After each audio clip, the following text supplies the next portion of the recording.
The Real Mccoys, starring Walter Brennan, created by Irving Pincus. Want you to meet the family known as the Real Mccoys. That's Grandpappy Amos, the head of the clan. He roars like a lion, but he's gentle as a lamb. And now here's Luke, who beams with joy since he may take Mrs. Luke McCoy. From West Virginia they came to stay in sunny California. Old Grandpappy Amos and the girls and the boys of the family known as the Real McCoys.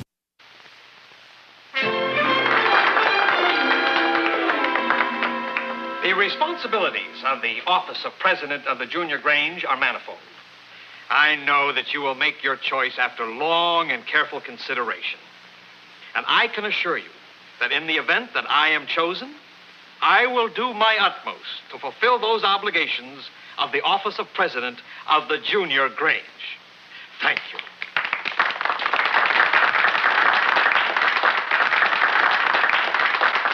It was a terrible good speech Charlie made. Yeah.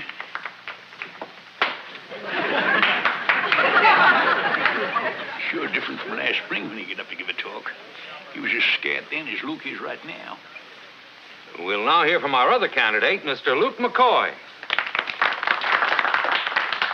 Grandpa, I never see Luke look so scared.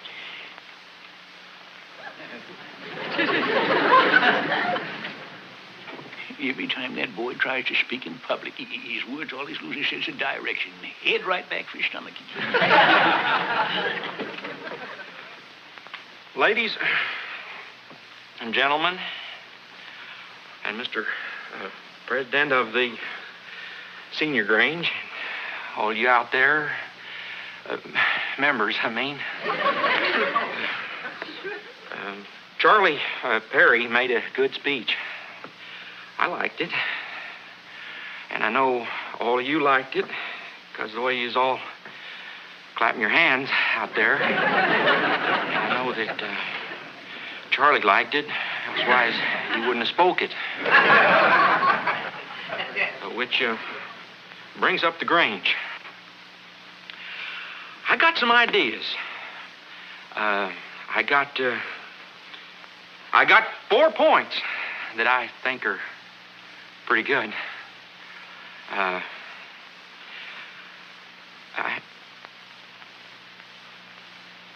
like Charlie's speech.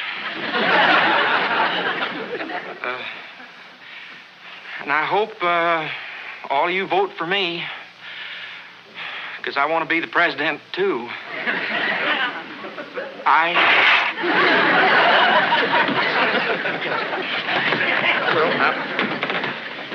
Thank you.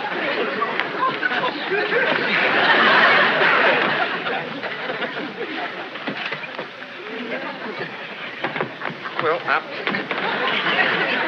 I guess I'm done. Folks, now you've met both of the candidates. You've heard their qualifications. We'll have the election at the next general meeting. I hereby declare this meeting adjourned.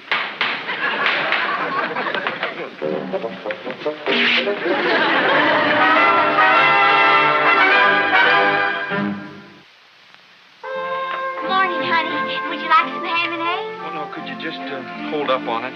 I want to give this letter to Mr. Perkins when he delivers the mail. It's got to get to the Grange back tomorrow morning. The letter to the Grange? What's it about? I'm resigning from being nominated. Resigning? And you a McCoy? Why, this ain't never happened before, Luke. McCoys has been killed running away from a fight, but never surrendered. You heard me talk. I made a fool out of myself. I ain't got a chance. And I ain't going to stand up on that platform again, scared to death, and shake my socks down over my shoes for nobody. Grandpa? Now, wait a minute, boy. Mr. Perkins! Mr. Perkins, would you mail this letter for me? Perkins, don't you dare take it. Just a minute there, McCoy. You can't have that. Now, look, that's a McCoy letter. You're on McCoy property, and as the head of the McCoys, I want it back again. Hold it! Now, when a letter is given to me, it ain't just given to me. It's given to the United States Postal Service. And it's got to stay in official custody until it is delivered to the person for whom it is intended. Luke, you're a lily-livered coward. Yeah, look, Grandpa, it don't make no difference whether I run or not. Now I'm beginning to understand. You are resigning from the Junior Grange election. Luke, I heard the way you tried to speech make. Seems a pity you didn't do what Charlie Perry did last spring. Hey, now, wait a minute, Perkins. What was it Charlie Perry done? They took a course. What course? That one down at night school on public speaking and personality development. That sure helped uncork him. That's where he filled his windbag. The new class starts next Friday. Now, listen, look, Grandpa, I ain't going to no class. Besides, my letter of resignation is in the hands of the United States government. Actually, there is a technicality here. It's not in the hands of the government until it's dropped in my bag. And you ain't dropped it yet. I guess not. Luke, as of Friday night, you're going to start uncorking.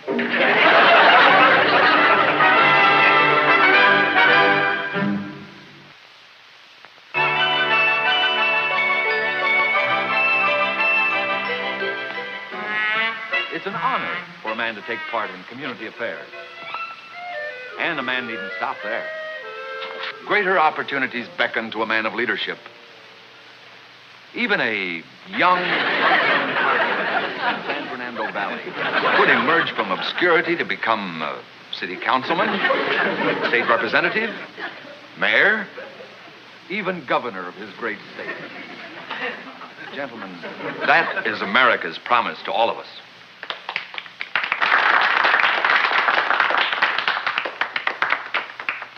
To you new students, a splendid example of an impromptu speech. You will find, as the class continues, that you too will lose your fears and inhibitions. Perhaps not as thoroughly as Mr. Walters, but you will gain poise, maturity, gain stature, and confidence.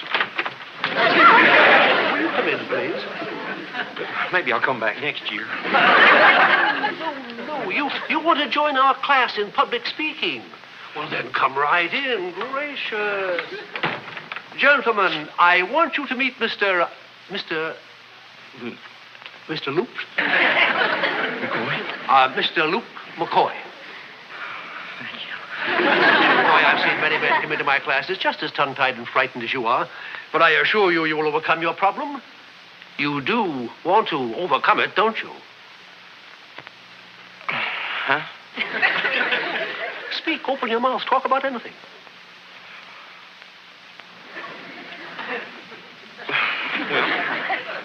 You can't think of anything. All right, I'll give you a suggestion. What did you have for dinner? Tell us about that. Well, I had, I didn't eat too much. Mr. McCoy, are you frightened? Are you afraid of Mr. Enoch, Mr. Sylvester, Mr. Cummings, Mr. Donahue? Or perhaps you're just generally afraid. Just a normal, weak, spineless, miserable coward. Well, now, wait just a minute. I ain't afraid of nobody. You or them or all of you put together. And for dinner, I had pork chops and mashed potatoes and gravy and dandelion greens and 2 pieces of apple pie and a pitcher of milk. And if anybody don't like it, they can just step outside.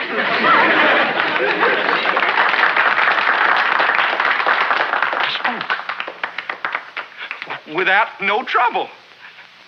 I've done it. Indeed, you did. And this is only the beginning.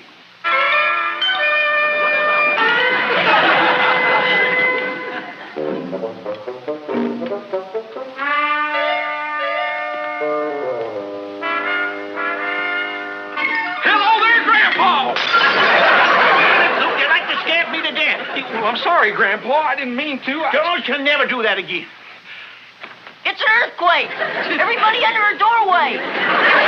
Oh, Luke, what happened? Oh, this grandson of mine come a-bellering in here. He scared me half to death.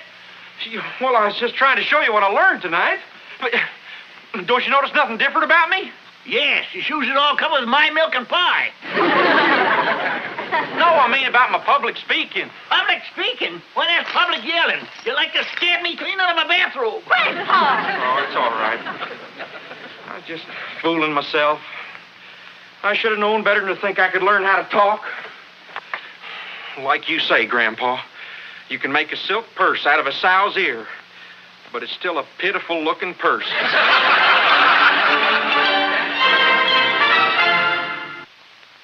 Okay, look, it's 9:30 and we've been out there working in the field for 3 hours. Now, where's Luke at?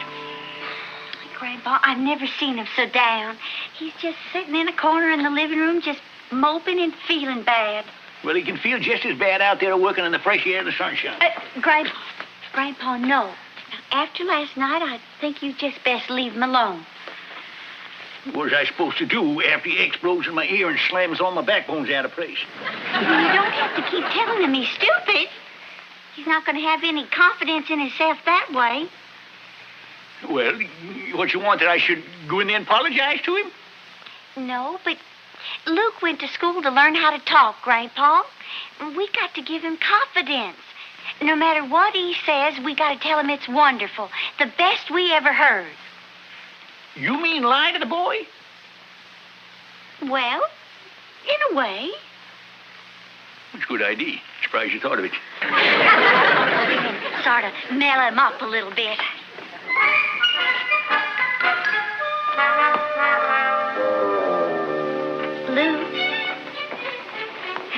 Luke, you ain't had your breakfast yet. I ain't hungry. Luke, you know you ain't hardly talked to me since you came home last night. You didn't even tell me what happened in class. Nothing happened. Last night you acted like something had. Come on, tell me about it. Nothing happened at all. Except that. Excepting what? Excepting Mr. Burquist said what happened to me was like a miracle. Like a total eclipse. But nobody around here even gives a hoot. I hoot, darling. Come on, tell me. Well, Kate, I got up in front of that class and I give a speech right in front of everybody. Everybody? Luke! And the words just come tumbling out, one right after another. Pretty regular. Oh, Luke, what was the speech? Come on, do it for me. Well, it ain't exactly no Gettysburg Address. Oh, come on, I want to hear it. All right. My dinner. For dinner last night, I had pork chops, mashed potatoes and gravy, dandelion greens, 2 pieces of apple pie, and a pitcher of milk. Turn that television set on again, quick. How's that? I ain't heard that voice making a speech in over 35 years. I'd know it anywhere. What voice? The voice of that silver-tongued orderly. The great commoner, William Jennings Bryan. William Jennings Bryan? Don't waste time. Turn it on again. I don't want to miss one of them thrilling words a flying out of that glorious throat. Oh, we didn't have the set on. That was Luke. Kate, don't lie to me. Don't tell me nothing so overwhelming. Listen, it's the truth. Honest and true, Grandpa. It was me. You, boy? William Jennings Bryan lives again. Now, if you've been listening careful to everything I've been saying for the last 20 minutes, you'll know why prices are as high as they are instead of as low as they ought to be. Splendid. And now, Mr. Walters will... And now, the question is, what can be done about it? Well, that's a good question. And I got a little plan all figured out. See, although you ain't saying much, Grandpa, I can tell that you like the idea of a McCoy in politics. Oh, yeah, not that I'm thinking on it, but, well, you'd be awful proud of me. Standing there on the curb, waving to me as I go past. Riding here in an open car, with all them people just yelling and cheering. Fellow Americans, and all the ships at sea. This is your president, Luke McCoy, speaking to you from the White House, USA. First of all,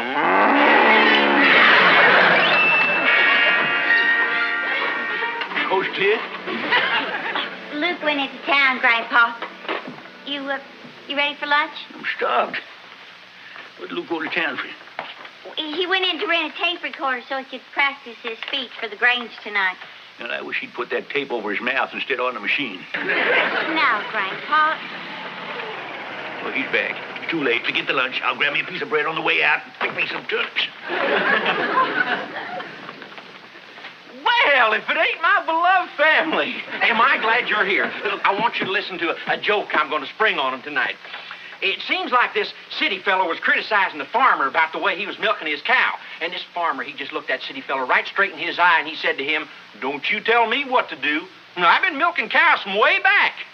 And that's where you milk them from. Ain't that a knee slapper?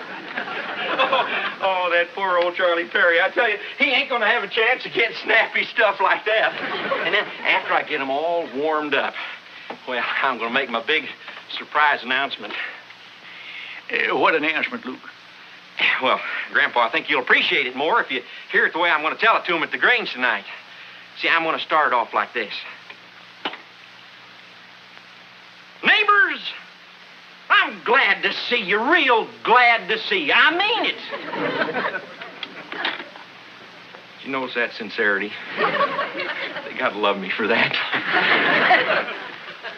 Friends, I want you to know you done me a great honor by begging me to be your president. I got some terrible, disappointing news for you tonight. I hereby resign from running. Good, great. No cheers. A far greater call has come to me. I hereby announce that I am running for town councilman of the San Fernando Valley because it's the next step to becoming your mayor. There's Mr. Perkins. Look, I want to go out and try my little announcement on him. And I thought the Zeppelin was a big gas bag. Grandpa, we're running for town councilman. Hey, what's everybody doing in here? Suffering. Oh, a tape recorder. Hello, everybody. This is Big Mouth Luke McCoy talking. And talking and talking and talking. That be. What's happening to Luke is no joke. It's a tragedy. He just announced he's running for councilman. You're kidding. Yeah, and it's all your fault, Kate. You was the one that got us to make out like we thought his gibble-gabble was wonderful. I only done it because I thought it'd help him. It used to be he didn't talk much. He made real good sense. Now he talks all the time and he don't say nothing.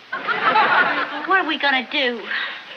Well, we just got to have a meeting out in back where he can't hear us and see if we can get him out of it. He's still a McCoy. Once a McCoy, always McCoy. Even if it is embarrassing. I chased after Perkins, but he kept on going. I guess he didn't hear me. Oh. Oh, my.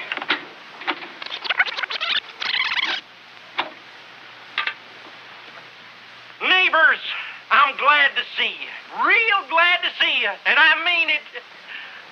Oh, you got him, Luke. Sick him, boy. Sick him. Hello, everybody. This is Big Mouth Luke McCoy talking. And talking and talking and talking. That be. What's happening to Luke is no joke. It's a tragedy. He just announced he's running for councilman. You're kidding. Yeah, it's all your fault, Kate. You was the one that got us to make out like we thought his gibble-gabble was wonderful. I only done it because I thought it'd help him. It used to be he didn't talk much. He made real good sense. Now he talks all the time and he don't say nothing.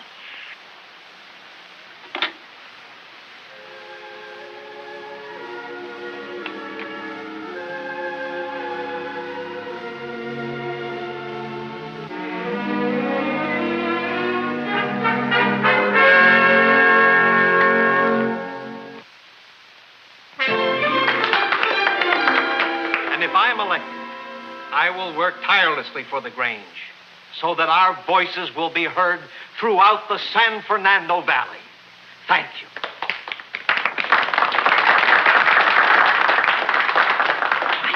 Grandpa, kind of worried about Luke. I can't imagine where he's been since he drove off this afternoon. Well, at least I won't have to stop him from making a fool of himself.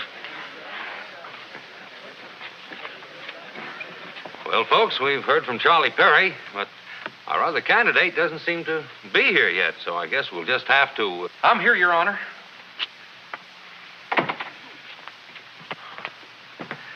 Well, here he is, folks. Luke McCoy. Folks, I've got an announcement I'd like to make. I ain't running for the presidency of the Junior Grange.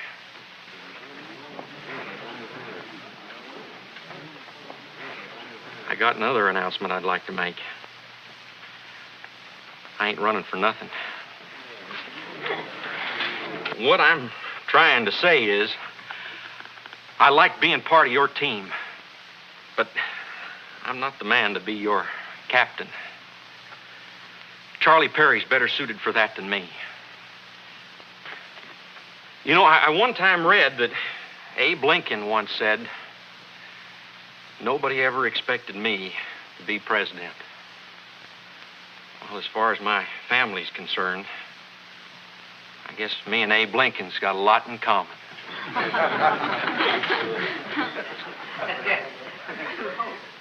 Well, I don't want to be the kind of a fellow that don't know when to stop talking. That's it.